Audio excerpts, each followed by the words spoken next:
Good afternoon class. कल 5 तारीख थी और 5 तारीख को हम लोगों ने ऑफिशियली जो अपना सिलेबस है वो ख़त्म कर लिया है। एक यूनिट बची हुई है, एक चैप्टर बचा हुआ है, वो हम लोग कर ही लेंगे और आपको वीडियो जो है उसका उपलब्ध हो ही जाएगा। ऑफिशियली ज़्यादातर संस्थाओं में और अपनी संस्था में भी ज़्यादातर कोर्स ख़त्म हो गया है। तो अब बात कर लेते हैं कि कोर्स के बाद जब आपको पेपर लिखना है उसमें आपको क्या क्या चीज़ें ध्यान देनी चाहिए जिससे आपके नंबर जो है वो ठीक आएँ। क्योंकि अक्सर लोग कहते हैं कि सर जो है मैं लिख के आया था, मेरे नंबर नहीं आए, वो लड़का जो है वो तेज़ नहीं है, उसके नंबर मुझसे अच्छे आ जाते हैं। तो कौन कौन सी ऐसी चीज़ें हैं जो हमें ध्यान देनी चाहिए पेपर लिखने के पहले, मतलब प्री एग्ज़ाम, पेपर लिखने के दौरान, ड्यूरिंग एग्ज़ाम, और पेपर लिखने के बाद मतलब आफ्टर एग्ज़ाम। तो उन चीज़ों को अगर हम ध्यान रखेंगे तो हम लोग जो है जो भी कर रहे हैं अभी वर्तमान में उससे बेहतर कर पाएंगे परीक्षाओं में अपने। जरूरी नहीं होता है कि परीक्षाओं में नंबर आ जाना ही बेहतर करना हो। परीक्षाओं पेपर को अगर आप ठीक तरीके से समझ पाए, ठीक तरीके से लिख पाए तो वो भी अपने आप में जो है एक अच्छी चीज़ है।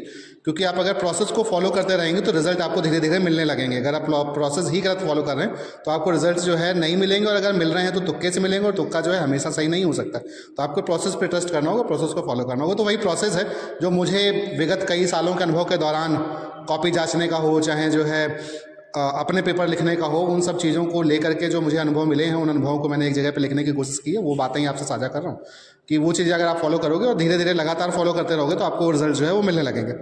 तो उन चीज़ों को अगर हम देखें तो पेपर, कोई भी पेपर हो, चाहे आप कॉम्पिटिटिव एग्जाम का पेपर दे रहे हो, चाहे आप जो है अपना ये बोर्ड परीक्षाओं का दे रहे हो, या कोई भी पेपर दे रहे हो, किसी भी लेवल का पेपर हो, चाहे आप हाई स्कूल का दे रहे हो, इंटर का दे रहे हो, डिप्लोमा का, बीटेक का, एमटेक का, कॉम्पिटिटिव एग्जाम में किसी भी तरह के कॉम्पिटिटिव एग्जाम का, ये कुछ मोटी बातें हैं जो आपको फॉलो करनी चाहिए जो मेरे हिसाब से हैं। तो वो है।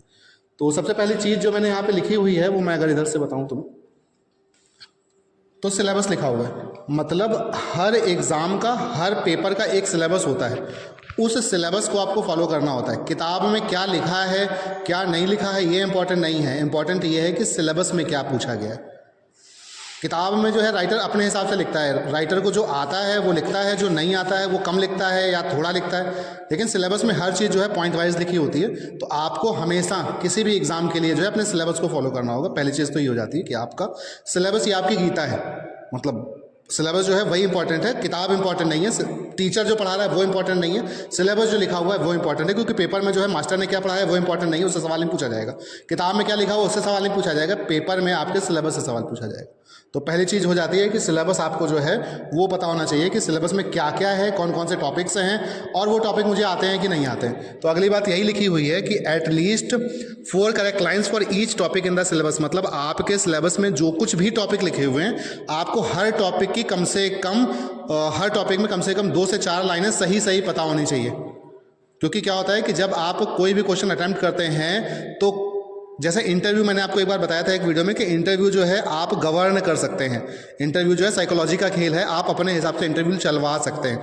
उसी तरीके से पेपर भी साइकोलॉजी का खेल है, आप जांचने वाले की साइकोलॉजी से खेल सकते हैं और आप अपने हिसाब से नंबर अटेन कर सकते हैं। तो सबसे पहली चीज़, अगर आपको सिलेबस के बारे में पता है, आपको अपने सिलेबस के हर टॉपिक की 4-4 लाइनें आती हैं, तो आप जब कोई भी सवाल आपसे पूछा जाएगा तो आप कम से कम 4 लाइनें सही लिखेंगे। और अक्सर जो एग्जामिनर जो कॉपी जांच रहा होता है वो शुरुआत की 4 लाइनें ही ठीक से पढ़ता है, और सही से ही वो जज करने की कोशिश करता है कि आपको कितना आता है। हाँ, पूरा पैरा या पूरा आपने 2-4 पेज की जो कथा लिखी है वो कोई नहीं पढ़ता। शुरुआत की 4 लाइनें जरूर पढ़ते हैं, फिर बीच बीच में कुछ कुछ चीज़ें देखते हैं और उसके बाद आखिर में देखते हैं। तो शुरुआत की 4 लाइनें कम से कम आपकी सही होनी चाहिए अगर आपको ठीक तरीके से जो है किसी भी आंसर को अटेम्प्ट करना है। तो आपको अपने सिलेबस के हर टॉपिक की कम से कम 4-4 लाइनें जो है उसके बारे में सही सही पता होनी चाहिए, जो आपको उसमें अपनी कॉपी में लिखना होगा। अगली बात जो आपको लिखी है वो लिखी है short notes for quick revision. तो इसका मतलब ये है कि आप जब पेपर दोगे तो आपके पेपर अक्सर जो है एक दिन के बाद अगले दिन, अगले दिन के बाद अगले दिन, अगले दिन के बाद अगले दिन, मतलब लगातार होते हैं। लगातार पेपर जब होते हैं तो आपको समय नहीं मिल पाता है रिवाइज करने का, और जो चीज़ें आपने चाहे जितने अच्छे से पढ़ी हो, लास्ट टाइम में आपने रिवाइज अगर नहीं की हैं तो आप परीक्षाओं में उनको ठीक तरीके से लिख नहीं सकते हो। तो परीक्षाओं के सीमित समय में आप रिवाइज कर पाओ, इसके लिए ज़रूरी है कि अभी जो आपके पास समय है, मतलब पठन पाठन पूर्ण होने के बाद और परीक्षा शुरू होने से पहले, आप हर विषय के शॉर्ट नोट्स बना लो। उन शॉर्ट नोट्स को इस तरह से बनाओ कि आप परीक्षा के एक दिन में या 6-7 घंटों में जो है अपना पूरा सिलेबस कवर कर सको, ताकि जो है आप जो है परीक्षाओं के पहले उसको ठीक तरीके से रिवाइज कर सको पूरा ही सिलेबस। अगली बात जो लिखी है वो लिखी हुई है डायग्राम, फॉर्मूला एंड डेफिनेशन। जो आप शॉर्ट नोट्स बनाएंगे उसमें आप ये ध्यान रखें कि क्या डायग्राम आप पेपर में बना सकते हैं, वो वाले डायग्राम आप याद रखें। कौन से फॉर्मूले हैं जो आपको परीक्षाओं के दौरान याद रहेंगे, परीक्षाओं में आप लिख सकते हैं, उन फॉर्मूलों को याद रखने की कोशिश करें और लिखें। और कौन सी डेफिनेशंस हैं जो आपको याद रह जाएंगी परीक्षाओं में, उन डेफिनेशंस को याद रखने की, लिखने की कोशिश करें। कोई भी ऐसा डायग्राम जो आप परीक्षा में नहीं बना सकते हैं उसको बनाने की जरूरत नहीं है, उसमें समय बर्बाद करने की जरूरत नहीं है, क्योंकि किताबों में कई 3 डायमेंशनल डायग्राम प्रिंट होते हैं, वो प्रिंट किए जा सकते हैं, वो बनाए नहीं जा सकते हैं। तो आप उन डायग्रामों पे अपना ध्यान केंद्रित करें जो डायग्राम आप परीक्षाओं में कॉपी पे बना सकते हैं, उन डेफिनेशंस पे ध्यान केंद्रित करें जो डेफिनेशंस आप जो है लिख सकते हैं, उन फॉर्मूलों पे ध्यान केंद्रित करें जो फॉर्मूले आप कॉपी में लिख सकते हैं, क्योंकि आपकी कॉपी ही जाएगी वहाँ पे चेक होने के लिए। तो ये सारी चीज़ें। इसके बाद अगली बात ये है कि कवर ऑल यूनिट्स, मतलब जो आपका पेपर बनता है वो एक चैप्टर से नहीं बनता है, एक यूनिट से नहीं बनता, वो पेपर आपका हर यूनिट से बनता है। तो अगर आप 3 यूनिट पढ़ के जाओगे, 2 यूनिट छोड़ के जाओगे, तो फिर उन 2 यूनिट के सवाल आप अटैम्प्ट नहीं ही कर पाओगे। तो आपको हर यूनिट पढ़ के जानी चाहिए, क्योंकि हर यूनिट से सवाल पूछे जाने वाले हैं। अगली जो इंपॉर्टेंट बात है वो लिखा हुआ है मेडिटेशन, बाथ और पूजा। जो कुछ भी आप करते हैं जब पेपर देने आप आए तो थोड़ा सा जो है कुछ भ्रामरी कुछ करके एक प्राणायाम होता है, कुछ ओम उच्चारण होता है, मतलब जो कुछ भी आप फॉलो करते हैं वो कुछ चीज़ें आप कर लीजिए, तो उससे क्या होता है आपका माइंड थोड़ा सा जो है काम रहता है। असल में क्या होता है कि हम लोग जो है रात में काफ़ी देर तक या कई बार पूरी ही रात पढ़ करके आए होते हैं, तो ऐसे समय में क्या होता है कि परीक्षा लिखने के दौरान दिमाग जो है वो ठीक तरीके से प्रोसेसिंग नहीं करता है। कई सारी चीज़ें जो है आपको एक साथ याद आने लगती हैं, कई चीज़ें जो है आप भूल जाते हैं, कई चीज़ें आपको लगता है पढ़ के तो आया था यार ये याद नहीं आ रहा है। तो उसके लिए जो है आप थोड़ा सा जो है नहा के पहली बात तो आइए, तो नहा के आएंगे तो थोड़ा दिमाग ठंडा रहेगा। कुछ जो है मेडिटेशन वगैरह के कुछ चीज़ें हैं तो उनको कर लीजिए, और कुछ जो है जिन भी देवी देवता को आप मानते हैं तो उनको आप जो है कुछ बना के आइए, ताकि जो है आपके अंदर आत्मविश्वास रहे। ऐसा नहीं होगा कि आप ऊपर देखोगे तो आपको उत्तर लिखा मिलेगा या कुछ बता देंगे, ऐसा नहीं होने वाला, लेकिन आपका आत्मविश्वास रहेगा कि हाँ जो है मैं अपने दिन को जो है ठीक तरीके से शुरू करके आया हूँ, तो मेरा दिन ठीक ही जाएगा, और वो आत्मविश्वास आपको ठीक तरीके से पेपर लिखने में मदद करेगा।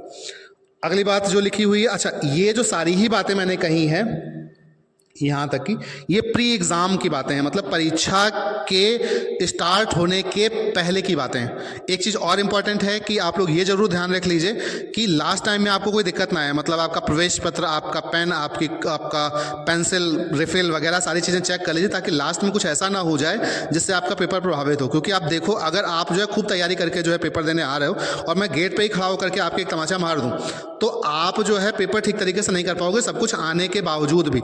इसी तरीके से आप जो है सब कुछ तैयार करके आ रहे थे और आपको यहाँ पे आके पता चला कि परीक्षा में कैलकुलेटर की जरूरत थी और आप कैलकुलेटर लेकर के नहीं आए, तो पेपर आपका खराब ही जाने वाला है। अगर आपको लास्ट टाइम पे पता चला कि मैं प्रवेश पत्र नहीं लेकर के आया हूँ, तो भी वो पेपर खराब ही जाने वाला है। तो कम से कम जो भी तैयारियाँ हैं वो हर पेपर में आने के पहले जो है आप लोग देख लीजिए कि आपकी तैयारी जो है वो पूरी हो।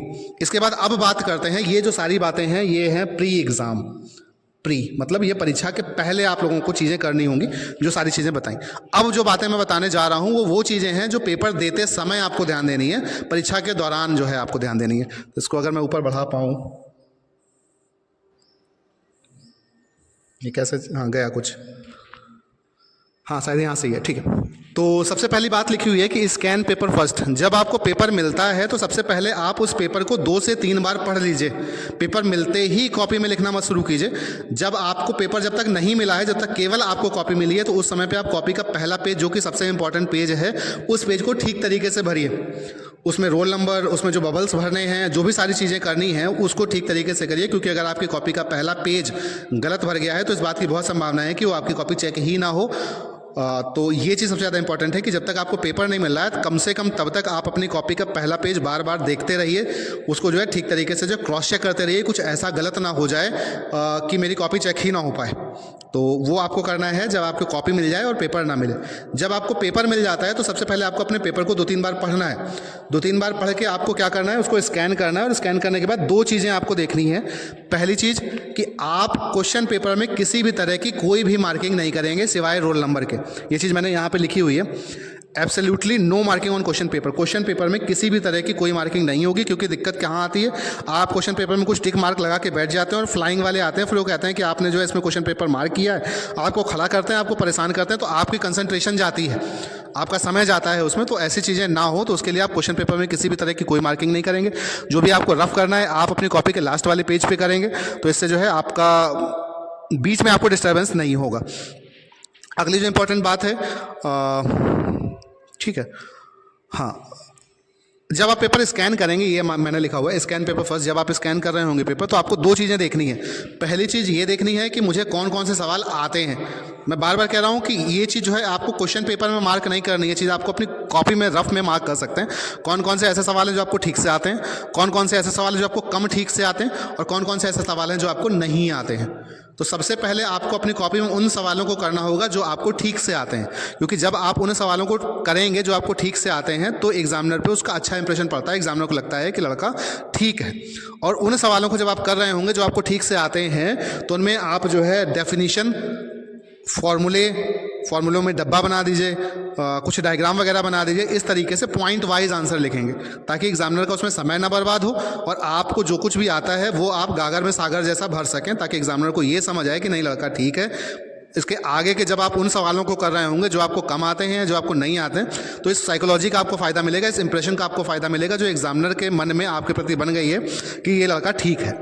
तो पहले आप उन सवालों को करिए जो आपको ठीक से आते हैं। जो सवाल आपको ठीक से आते हैं उनमें आप डेफिनेशन सही लिखिए, जो फॉर्मूले लिख रहे हैं उनमें डब्बा वगैरह बनाइए, डायग्राम बनाइए। ध्यान रखिए कि गलत डेफिनेशन मत लिखिए, गलत चीज़ों को हाईलाइट मत करिए, गलत चीज़ों को नीचे अंडरलाइन मत करिए, गलत फॉर्मूले में डब्बा मत बनाइए, गलत डायग्राम मत बनाइए। क्योंकि अगर पहले ही सवाल में आपने गलत फॉर्मूले में डब्बा बना दिया, गलत डायग्राम बना दिया, तो मुझे ये पता चल जाएगा या एग्जामिनर को ये पता चल जाएगा कि इसे ये भी नहीं आता है। तो आप वही चीज़ें हाईलाइट करिए जो चीज़ें आपको श्योर है कि वो मुझे ठीक तरीके से आती हैं, और उन सवालों को आपको पॉइंट वाइज हल करना है। तो सबसे पहले कॉपी में आप लोगों को वही सवाल करने हैं जो आपको ठीक तरीके से आते हैं। दूसरी चीज़, आप जब स्कैन कर रहे होंगे तो इस चीज़ को जज कर लीजिए कि कौन सा सवाल मुझे कितनी देर में करना है। कई बार क्या होता है कि आपका पेपर 1.5 घंटे पहले ही खत्म हो जाता है, आप 1.5 घंटे केवल बैठे रहते हो, तो आपके समय की बर्बादी है। और जो परीक्षा के 3 घंटे हैं वो सबसे ज़्यादा इंपॉर्टेंट समय होता है आपके लिए। आपने 6 महीनों में क्या पढ़ा वो कहीं मैटर नहीं करता अगर आप परीक्षा के 3 घंटे में सो गए तो जो परीक्षा के 3 घंटे हैं वो सबसे ज़्यादा इंपॉर्टेंट है। तो इसको जो है ठीक तरीके से आपको अपना टाइम भी यूटिलाइज करना होगा। आपको देखना होगा कि मुझे कौन सा सवाल कितनी देर में करना है। आपको ये देखना होगा, इससे आपको 2 फायदे होंगे। आपका समय बचेगा, जब आप पेपर कर रहे होंगे तो आप सही समय पर अपना पेपर खत्म कर पाएंगे, और आपके साथ ये भी स्थिति नहीं आएगी कि आपके 2 सवाल ऐसे थे जो आपको आते थे और आपके छूट गए, कॉपी छीन ली गई। तो इस सब से आप बचेंगे अगर आप टाइम को ठीक तरीके से जो है अपने डिवाइड कर लेंगे कि किस सवाल को कितनी देर में करना है और कौन से सवाल मुझे पहले करने हैं, कौन से सवाल उसके बाद करने हैं, कौन से सवाल उसके बाद करने हैं। इसके बाद ये टाइम आपने डिवाइड कर लिया, आपको जो आता है, कम आता है, नहीं आता है, वो आपने फाइनलाइज कर लिया। इसके बाद एक चीज़ और करनी होती है कि जब आप सवाल अटैम्प्ट कर रहे होंगे तो जो भी क्वेश्चन आपसे पूछा गया है उस सवाल को कम से कम 2 बार पढ़िए, ताकि आपको ये पता चल जाए कि उस सवाल में क्या पूछा गया है। जो सवाल में आपसे पूछा जाए वही बताइए। आप सवाल के उत्तर में अगर कुछ भी लिख देंगे तो बात नहीं बन पाएगी। आपको वही लिखना है जो पूछा गया, और ये आप तब कर पाएंगे जब, पंखे बंद कर लो, ये आप तब कर पाएंगे जब आपको सही से सवाल पता होगा। अगर आपसे जो है मोमेंट के मान लीजिए जो है एप्लीकेशंस के बारे में पूछा जाए तो फिर आपको मोमेंट के एप्लीकेशन पे ही नंबर मिलेंगे, आपको उस पर कपल पे नंबर नहीं मिलेंगे। अगर आपसे फ्रिक्शन के एप्लीकेशंस पूछे जा रहे हैं, फ्रिक्शन के लाभ हानियाँ पूछी जा रही हैं, तो फ्रिक्शन की लाभ हानियों के नंबर हैं उसमें। आप फ्रिक्शन के बारे में अगर पूरी कथा लिख देंगे और फ्रिक्शन के लाभ हानियाँ नहीं लिखेंगे तो आपको बहुत कम नंबर मिलेंगे या नहीं मिलेंगे। तो आपको सबसे पहले ये जानना होगा कि सवाल में मुझसे पूछा गया है, उसी चीज़ को हम लोगों को अटेम्प्ट करना चाहिए। बहुत ज़्यादा कथा कहानी लिखने से बचना चाहिए। तो हाँ, ये बात ही मैंने लिखी है कि आंसर व्हाट इज आस्क्ड, मतलब जो आपसे पूछा गया है उसके बारे में ही लिखिए। इसके बाद लिखा हुआ है diagram, formula, box, underline, highlight if sure. मतलब अगर आप श्योर हैं, अगर आपको लगता है कि जो मुझे पता है वही सही है, तभी आप उस फॉर्मूले को, उस डेफिनेशन को हाईलाइट या अंडरलाइन या डब्बा वगैरह बनाइए। अगर आप श्योर नहीं है तो उस आंसर को कथा के रूप में लिख दीजिए, मतलब पैरा के रूप में लिख दीजिए। अगर आप श्योर हैं तो उसको जो है पॉइंट वाइज लिखिए और उसको हाईलाइट करिए। अगर आप श्योर नहीं है तो उसको जो है, और जब आप कथा भी लिख रहे होंगे तो वो कथा जो है रेलेवेंट होनी चाहिए। कुछ भी मत लिख दीजिए कि उस विषय का कुछ भी लिख दिया या जो है आपको जो आता था वो लिख दिया, तो वो रेलेवेंट होनी चाहिए, वो चीज़ आप लिखिए।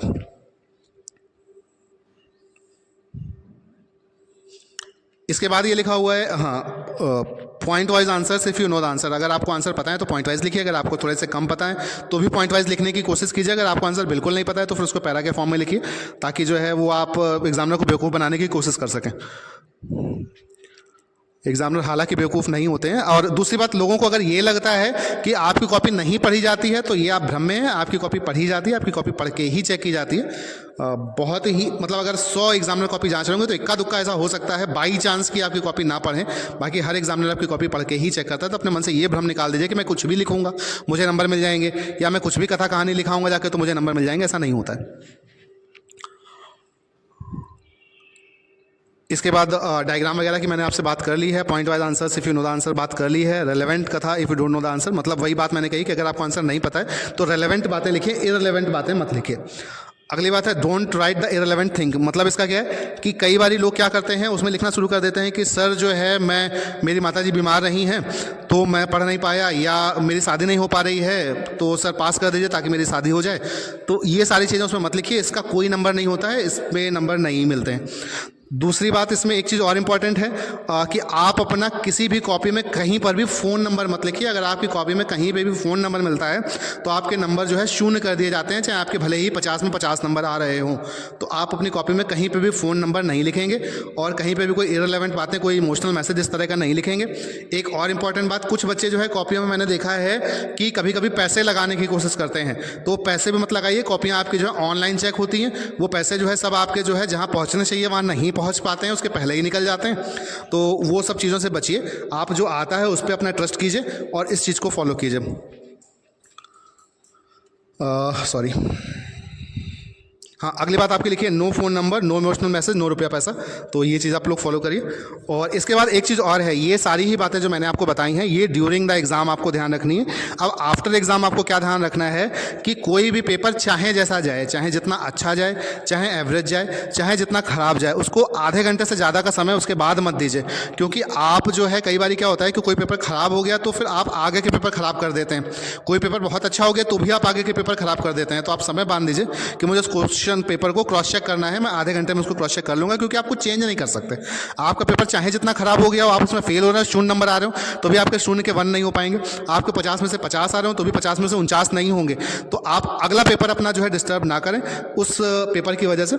तो आधे घंटे में आपको जो भी चेक करना है, जो भी जज करना है उसको जज कर लीजिए। उसके बाद उस पेपर को, उस पेपर की सारी कॉपियों को, उस पेपर की सारी किताबों को हटा करके अलग रख दीजिए।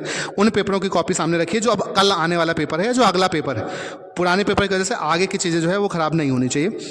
इसके बाद वही बात लिखी हुई है, शिफ्ट टू नेक्स्ट एग्ज़ाम, अगले एग्ज़ाम के लिए जो है आपको वो चीज़ें करनी चाहिए। तो यहाँ पे मैंने वो सारी चीज़ें आपको बताई हैं जो मुझे लगता है कि अब इम्पॉर्टेंट हैं। अब इम्पॉर्टेंट है कि मतलब आपने पाठ्यक्रम पूरा कर लिया है या लगभग पूरा कर लिया है। अब आपको वो चीज़ें जाननी चाहिए जिससे आप ठीक तरीके से अपनी तैयारी कर सकें। मतलब जैसे शॉर्ट नोट्स वगैरह बनाने हैं, आपको वो चीज़ें जाननी चाहिए कि परीक्षा के पहले आपको क्या करके आना चाहिए, परीक्षा के दौरान क्या क्या चीज़ें ध्यान रखनी चाहिए, परीक्षा के बाद क्या करना चाहिए। तो वो सारी चीज़ें मैंने यहाँ पे बताने की कोशिश की है। इनमें से हो सकता है हर चीज़ पूरी तरह से 100% सही ना हो, लेकिन ये चीज़ें मेरे अपने अनुभव के आधार पर हैं, जो मैंने अपनी पढ़ाई के दौरान, जो मैंने जो है क्लास में ड्यूटी करते दौरान, जो मैंने कॉपी जांचते दौरान जो है गेन किया, उसके आधार पर मैंने आपको चीज़ें बताई और होपफुली ये चीज़ें जो है आपको फ़ायदा करेंगी। अच्छा, एक दो चीज़ें और मैंने यहाँ पे लिखी होंगी शायद,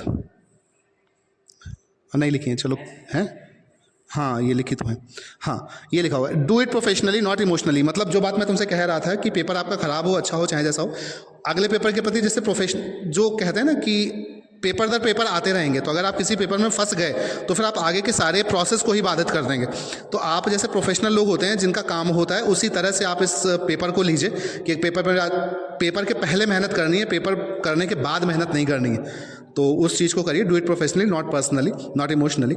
और अगली बात है कि जैसे मैं एक दिन एक इंटरव्यू देख रहा था MS धोनी का, तो उसने कहा था ट्रस्ट द प्रोसेस कहते हैं लोग। अक्सर तुम देखोगे क्रिकेट के जो इंटरव्यू होता है उसमें लोग कहते हैं ट्रस्ट द प्रोसेस, मतलब जो प्रक्रिया है उसको फॉलो कीजिए।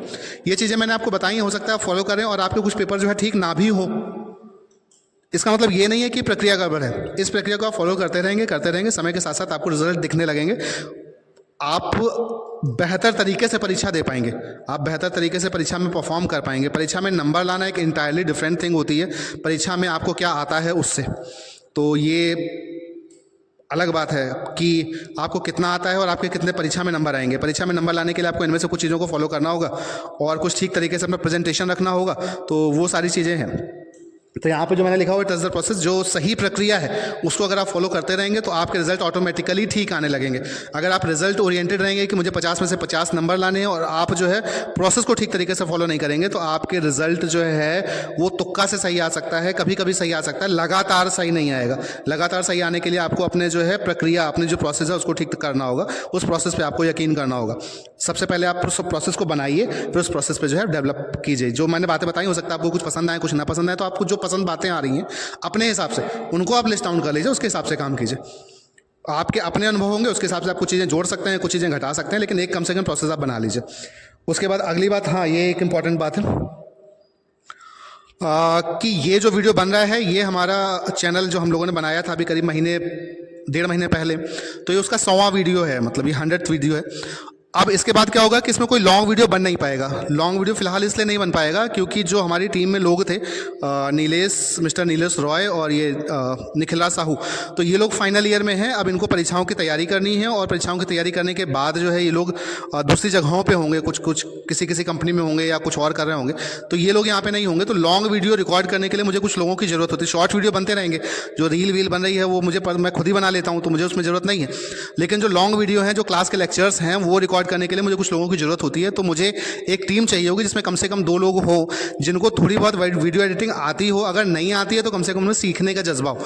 तो अगर वो सीखना चाहते हैं तो इन लोगों से आकर के मिल लें, अभी कुछ दिन हैं ये लोग, तो थोड़ा बहुत सीख लें, ताकि आगे जो आने वाली क्लासेज हैं जिसमें शायद हम लोग जो है टोम और मॉस के बारे में बात करेंगे और भविष्य में हम लोग ईडी वगैरह के बारे में बात करेंगे, यानी जो भी बातें करेंगे, तो वो चीज़ें अगर सुचारू रूप से चलती रहें, अगर आपको लगता है कि इस जो ये 1.5 महीने के जो सफ़र रहा है उस सफ़र से आपको कुछ भी फ़ायदा हुआ है, तो कुछ 2-3 लोग जो हैं जो इस प्रक्रिया में इंटरेस्ट रखते हैं वो आगे आएँ और अपना नाम जो है जो हम लोगों ने व्हाट्सएप ग्रुप बनाया है उस व्हाट्सएप ग्रुप में अपना नाम डाल दें, ताकि जो है मैं उसको जो है आगे